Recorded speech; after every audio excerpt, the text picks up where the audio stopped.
The legend and the shadow. Imagine a world where even the mention of one name sent shivers down the spine of kings and emperors.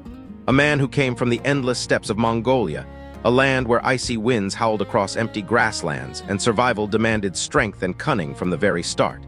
He was a loner, an outcast, a boy whose life should have ended in obscurity. Instead, he rewrote the destiny of nations. His name was Temüjin. History would remember him as Genghis Khan, the terror of the East, the uniter of tribes, the founder of the largest contiguous empire the world has ever seen. But who really was Genghis Khan? Was he a heartless barbarian or a genius leader whose code changed the world forever? This is his story, a tale of hardship, betrayal, vengeance, vision, and an iron will that shook the earth itself. 1. Childhood in the shadow, Temüjin's early years. Our story begins in the harsh Mongolian steppe, sometime around the year 1162. Temüjin was born into the Borjigin clan, under the sky that the Mongols called Tengri. His father, Yassa, was a chieftain, a respected warrior among the wild, horse-riding tribes. But Temüjin did not inherit a life of luxury or security. From the very beginning, he lived at the mercy of fate and violence. When Temüjin was only 9 years old, his world was shattered. His father was poisoned by rival Tatars while sharing a meal, a betrayal rooted in the ancient web of tribal rivalries. With his father gone, Temüjin's own family was cast out by the clan, abandoned to survive on scraps, hunted even by their own people. Temüjin, his mother Holan, and his siblings survived on wild roots, scraps of meat, and the desperate hope that one day their fortune would turn. In those freezing nights where wolves prowled near their makeshift tent, a fire began to burn inside the boy, a fire not just for survival but for vengeance, for justice, and for greatness. Where most would have faded into the dust of history, Temüjin's spirit refused to die. 2. Bonds and betrayals, the making of a Khan. Childhood in exile shaped Temüjin.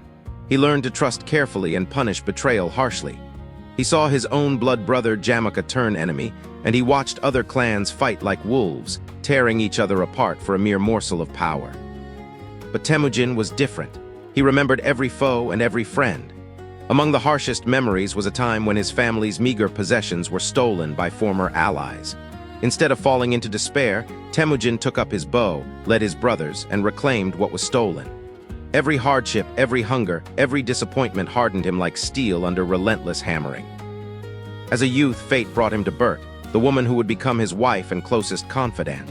Yet even this happiness was cruelly tested. Raiders kidnapped Bert soon after their marriage. The young Temüjin, still an outcast, did not hesitate. He raised an army of loyal followers and launched a daring rescue.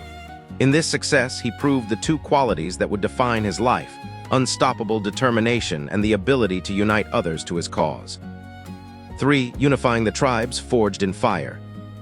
The steppe was a land of endless feuds, tribes defined by shifting alliances. For centuries, the Mongols had remained divided, easy prey for stronger neighbors like the Jin dynasty of China or the Tatars to the east. But Temüjin saw possibility where others only saw bloodshed. He rebuilt trust with powerful families, rewarded loyalty, and showed no mercy to traitors. There was no room for half measures. You were either with Temüjin or you were against him.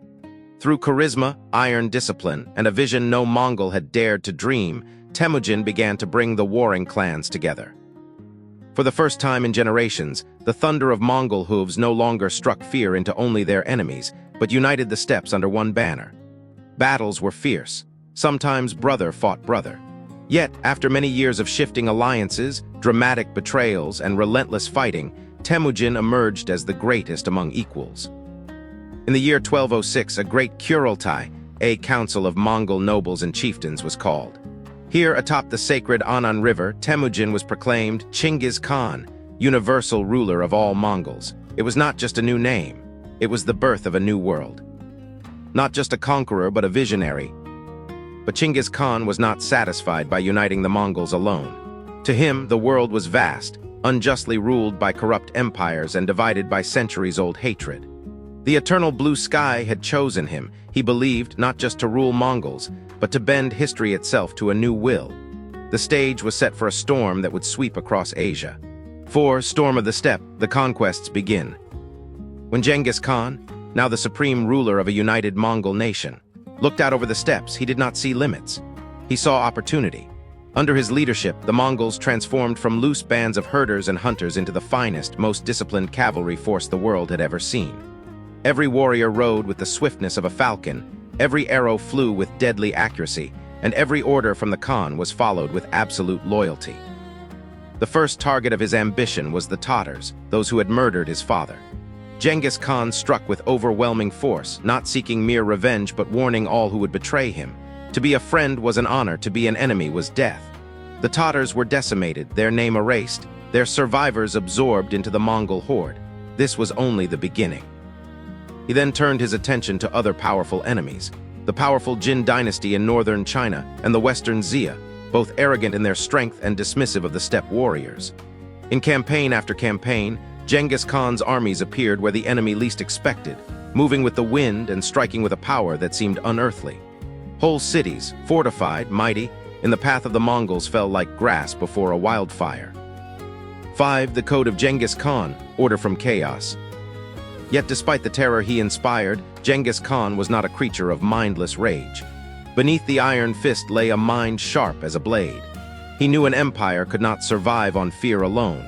The secret of his success was not just in waging war, but in forging order from chaos. To this end, he introduced the Yassa, a code of laws, strict and clear, applied equally to every Mongol, no matter how mighty. Theft, betrayal, lies, these were punished without mercy. But those who were loyal and honest were protected and rewarded, regardless of their tribe or birth. He abolished the ancient system of inherited nobility. Positions of command were now granted to those who proved themselves in battle or wisdom. Here, a poor herdsman could rise to greatness. Word spread that Genghis Khan judged not by family, but by feats. His soldiers felt bound not by blood, but by faith in his vision. He shattered old divisions and created a new identity, all Mongols under the eternal blue sky. 6. The clash with the Khwarezm Empire. Perhaps the greatest test of Genghis Khan's power came when he turned west, towards the mighty Khwarezmian Empire, a kingdom rich in trade, cities, and pride. At first, Genghis Khan sought friendship and commerce. He sent ambassadors bringing gifts and proposals for peaceful relations.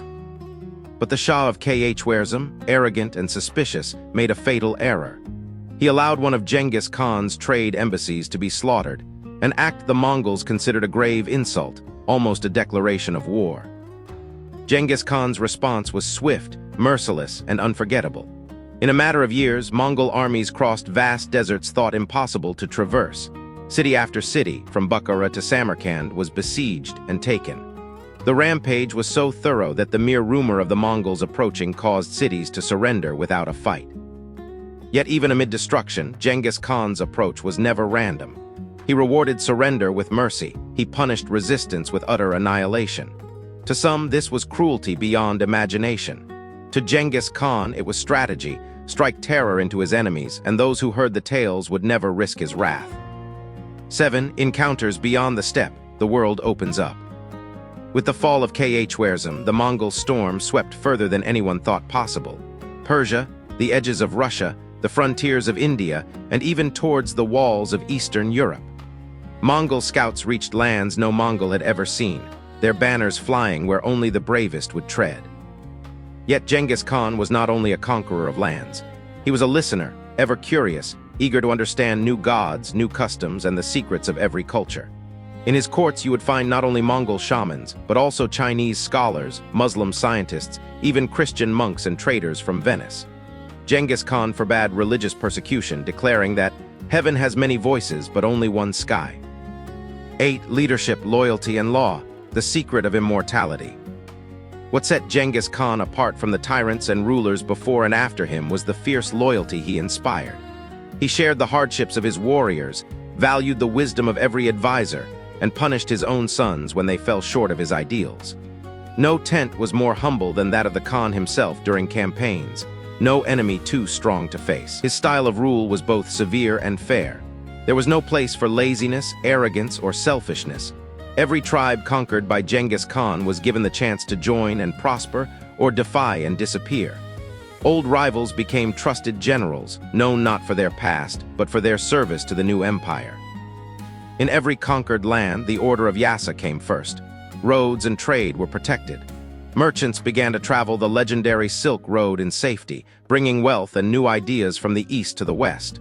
The world was changing, and at its center stood the iron will of Genghis Khan. Death, legacy, and the judgment of history. But even iron kings are mortal. Even the greatest lives must one day come to an end. As the Mongol Empire spread wider than any before it, the sun began to set on the life of the man who made it possible. Yet, as we shall see, the true scope of Genghis Khan's legacy was only just beginning to unfold. 9. The final years, a conqueror's twilight. In his final years, Genghis Khan stood atop the world he had so violently and brilliantly reshaped. But the life of a warrior never truly slows. Even with his empire stretching from the cold forests of Siberia to the burning deserts of Persia, the Khan's ambitions were undimmed. He continued to campaign for order, for unity, for the security of the Mongol people. Yet age and destiny catch up with everyone. The old wounds accumulated in countless battles grew heavier. Some stories say his death was marked by an accident during a campaign against the Western Xia dynasty. Others whisper it was betrayal or simply the course of nature. The truth, lost to history, remains shrouded in legend, a fitting end for a man who inspired so many stories. Genghis Khan died in 1227, his body secretly returned to Mongolia, hidden in an unmarked grave among the sacred mountains. Even in death, the Khan's presence remained a force both feared and revered. His followers mourned, but the world trembled, knowing the Mongol war machine would not stop, but only grow in the hands of Genghis Khan's sons and generals. 10. The legacy more than a sword, a storm that reshaped the earth. With Genghis Khan gone, his empire did not fade. Instead, it exploded outward, driven by his immediate heirs, Ojdai, Kublai, and the generations that followed. They conquered new lands, established the Yuan dynasty in China, even threatened the gates of Europe and Egypt. The Pax Mongolica secured safe passage from the Pacific to the Mediterranean, enabling the flow of trade, technology, and ideas in ways the world had never witnessed. But the true legacy of Genghis Khan is not written only in blood or territory, but in the new map of the world he forged. He shattered the walls between East and West, connecting kingdoms and cultures, even as he destroyed many in the process. He changed the very meaning of leadership, showing that a man of humble origins could rise by merit, by vision, and by the relentless power of unity. His code, the Yassa, paved the way for law and enforced order among people who had known only clan wars. He was a terror and a hope, a storm that brought both destruction and the seeds of a new world. Historians debate, was Genghis Khan a barbarian or a visionary, a monster or a nation builder? The answer is in the echoes of every city his horsemen rode through, but also in the commerce, the tolerance, and the order that followed in his wake. Even today, centuries after his death, the legend lives on. In Mongolia, he is the father of the nation. In the world, he is both a warning and a wonder, proof that one determined life can change the course of history itself. 11. Lessons for today. Why should we remember Genghis Khan? What are we left with when the dust of conquest has settled and the stories are all that remain? The life of Genghis Khan teaches us that the lowest moment of your life does not fix your destiny. Strength can be born from hunger, greatness from unthinkable hardship. That unity is always stronger than division. The powerless can shape the world when they stand together under a common vision. That mercy and terror can exist together in a leader, but true greatness lies in building an order that endures. That history remembers not just destroyers, but those who give birth through vision and law to a new age. So when you hear the name Genghis Khan, remember the story is not only about blood and fire. It is about the power of will, the devotion to family, the genius for leadership, and the darkness and light inside every one of us. This was the story of Temüjin, son of Yassa, known forever as Genghis Khan. If you found this story inspiring, don't forget to subscribe, like, and share, so these tales of our past can light the way to a wiser tomorrow.